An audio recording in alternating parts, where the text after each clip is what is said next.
Tyson. Thank you for taking the time. I know that you've talked about the possibility of retirement. Some people within your circle have said that's not true. Where are you in your mind with the idea of retirement at this moment? Well, to be honest with you, I'm only thinking about Dillian Whyte at this moment. I'm not thinking about retirement. That'll all come after I've had a fight. You know, we'll think about what's going to happen and what the future holds for me. At the minute, I've got a massive task in Dillian. A lot of people are underestimating Dillian Whyte, but not me. I give the guy all the respect he's deserved throughout the training camp. I've been training since January. I've been breaking all records in the gym. I've been feeling good, looking good. So yeah, I've not underestimated this guy. I've given him the respect that I did Deontay Wilder and everybody else. So I really, really have trained well, and I'm prepared very good for this fight. So I'm looking forward to it. You, before the fight with Deontay Wilder, you certainly had your words with each other, but you always said he was the second best heavyweight to you. Where do you think Dillian Whyte falls in line there? I think Dillian's definitely a top 5 heavyweight for sure. He's definitely in the top 5 heavyweights. He's the number 1 ranked WBC contender. Like everybody knows, he's been the mandatory challenger for like 147 years. So yeah, he deserves his shot. He's getting his shot at the title, and that's it. You know, there's not much more we can say. Dillian's definitely a top 5 heavyweight, and if he beats me, he'll be ranked number 1. So all to play for. We've seen you box in various ways, whether it be orthodox, southpaw, on the back foot, coming forwards, getting rough, getting involved. To counteract what you feel Dillian's best at, how do you feel you'll approach the fight to be successful against him?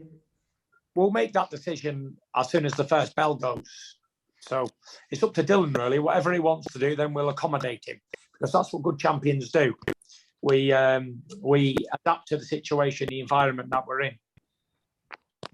Tyson, I'm also just one more. I'm just also interested to know, you know, throughout your career, you've been used to kind of, especially recently, those big fight build-ups where you've had interactions with your opponent, granted him a third Wilder fight. Deontay wasn't as forthcoming as what maybe people would have thought. Do you feel like does it feel like it's as big a fight to you going in with Dillian as what it could be if he had been more involved in the build-up, if he had maybe turned up to the announcement press conference and what have you? I don't think it really matters, to be honest, because if the fighters speak a lot or they don't, it doesn't really matter when they get in the ring. After that first bell goes, it doesn't matter what he said, what I said. It's all down to the fists and the game plans and who does what on the night. So whether the opponent wants to talk a lot or they don't, I know it's a big fight. We sold 94,000 tickets. So we're definitely going to put a show on, and I'm looking forward to a massive night of boxing. Thank you. Up next, Danny Flexen. Danny. Hey, Tyson. How you doing? How you doing, Big Dan? I'm good, mate. I'm good. Why do you think Dillian's now changed his mind about participating in the pre-fight media stuff? Why do you think now's the time that he's decided to get involved? I think fight week and everyone's excited. He's done his training. He took himself away in Portugal for the full fight camp. He lives over there, so he's been just keeping himself to himself, and he's been doing his training, focusing on that. So now the training must be finished. He's interacting into the fight week and doing his bit, playing the part. We all have a part to play. Does any part of you miss the kind of back and forth that you get at a traditional press conference between the two of you? You often get the better of fighters in that context. Not really, because it was only an announcement press conference. It wasn't the actual press conference for the fight. I'm sure that the fight week press conference, we'll be talking to each other then. You know, the first initial press conference wasn't really a big thing. It was months away from the fight, and both fighters had to go into training camps for the whole time. So it didn't really mean much, to be fair, anyway. But it was what it was. I thought I handled it pretty good myself on my own, single-handedly. Sold out Wembley Stadium on me. Didn't do a bad job, to be fair.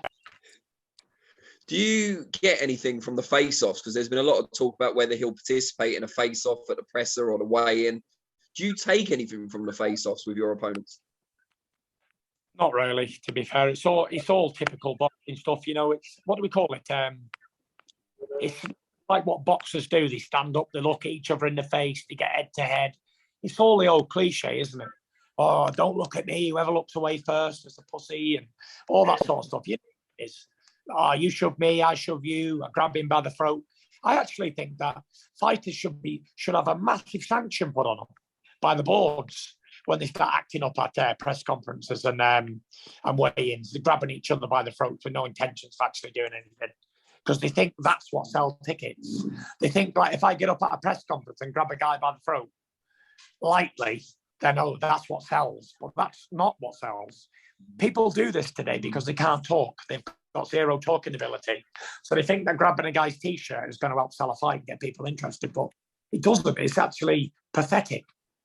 Let me grab this guy's T-shirt. Me and Sugar Hill was actually talking about this recently. Like, let me just run off the stage and try and hit somebody or grab a guy by the throat. It's absolutely ridiculous. It's a professional sport. We're all adults here. We're not kindergarten school children.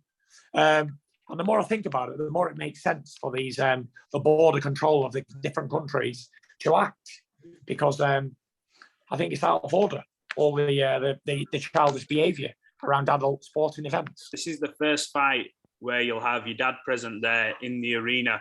How pleasing is that for you? Obviously, because you've had them trips away to Vegas and he's not been able to be there. How pleasing is it to have him there with you? Yeah, it's good that my dad can come to the fights, and I think my dad may be on the undercard as starting. So he might be too drunk to see the fight by the time he gets his first victory since the 90s. So he might be absolutely blinded by the time it comes around. But yeah, it's good to have my dad there, obviously. My dad's done the full camp with me this time. He's been in camp with me the whole time, watching over things and taking a few heart attacks in camp and all that sort of stuff. But yeah, it's been good. Overall, we've had a good, really good training camp, and I'm sure he's enjoyed it. And to be a part of it, where he's been a lot away for such a long time, out of the training camp. I think the last camp he was at was in 2018, when I boxed last year in the UK. So it's been a while since he's been through a training camp, because I've had all the rest of the fights in America lately. So it's been good to have me down here. He's been a good asset to the camp, and he's kept everyone on the straight and narrow.